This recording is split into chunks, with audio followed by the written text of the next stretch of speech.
विद्यालय से मैं हूँ सर। मैं कक्षा 8 का छात्र हूँ सर। मेरा टॉपिक है नाइट्रोजन चक्र। सर जैसा कि हम सभी को पता है कि जो नाइट्रोजन है वो हमारे लिए बहुत उपयोगी है। जैसे कि सर पौधों को प्रकाश संश्लेषण बनाने में वो बहुत उपयोगी होता है, क्योंकि सर जो प्रकाश संश्लेषण बनाते हैं उसमें सर 4 चीजें आवश्यक होती है: CO2, सूर्य का प्रकाश, जल तथा क्लोरोफिल।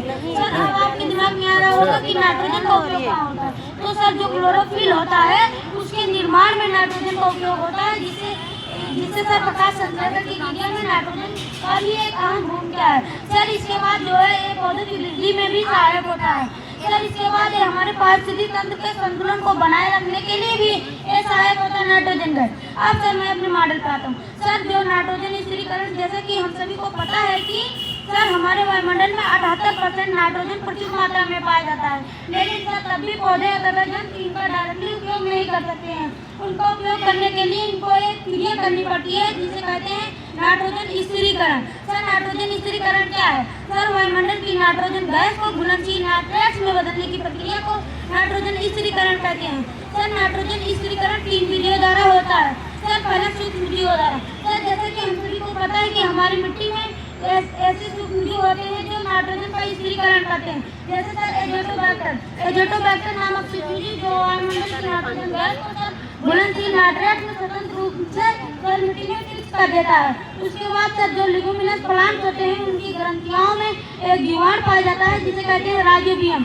सर राइजोबियम जीवाणु जो होता है वायुमंडल की नाइट्रोजन को घुलनशील नाइट्रेट में बदल के सर फिक्स कर देता है मिट्टी से, जिससे उसकी उर्वरता बढ़ती है। सर इसके बाद जो है तड़ी चालक द्वारा। सर जब तेज वर्षा होती है तो सर जो है जब तेज वर्षा होती है, ये तड़ी चालक है क्यों बेटा, इसका क्या मतलब है? तड़ी चालक मैं बताने जा रहा हूँ कि जो तेज वर्षा होती है तो ठंडी होती है तो सर बिजली चमकती है तो नाइट्रस ऑक्साइड बनते हैं, नाइट्रोजन ऑक्साइड बनते हैं जो वर्षा के जल के साथ घूम कर गिरते हैं।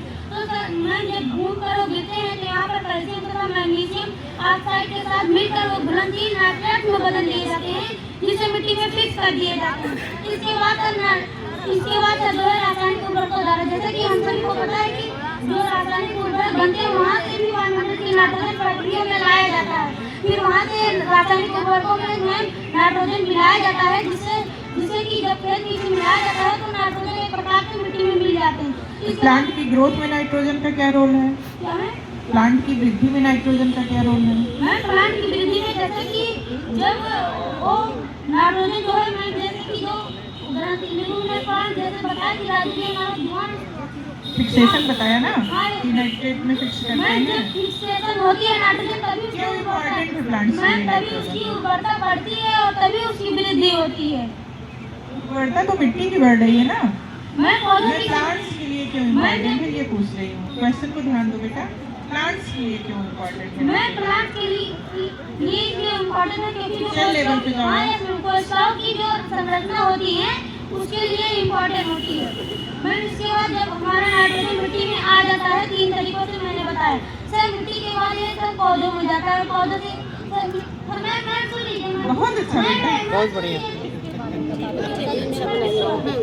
दीदी अब हम लोग तुम्हारी बना दीजिएगा, थोड़ा साइड हो जाइए।